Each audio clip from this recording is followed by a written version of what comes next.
Hello world, what is going on? Welcome back to the channel for another video, and today we'll have the shortest video of the channel. We're going to see Codility lesson 6, exercise number 1, distinct. Let's get at it. Okay, let's go to Codility lesson 6, exercise 1, distinct. Let's read this in Python. And it says, write a function that given an array A consisting of n integers returns the number of distinct values in array A. For example, in the array given below, the function should return 3 because there are 3 distinct values appearing in array A, namely 1, 2, and 3. Write an efficient algorithm for the following assumptions.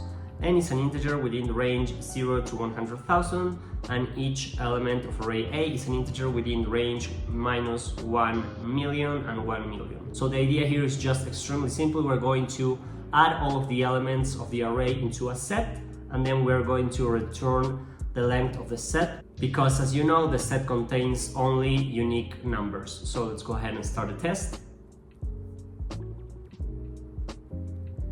Let's select Python. Let's remove these comments, and we are just going to iterate over the over the array, and we're going to add this to a unique set. So unique set dot add element, and then just return the length of the unique set. So that's it. It's pretty simple. It seems to be working fine. Let's go ahead and submit this task. And we got a result back with a task score of 100 and a correctness score of 100.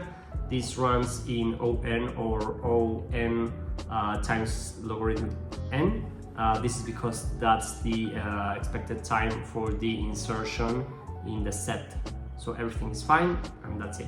So that was it for today's video. You know, if you need to count unique stuff, just put them in a set. So if you like the video, hit the like button, subscribe to the channel, and share it with someone if you think it will be valuable for them. I'll see you in the next one. Bye!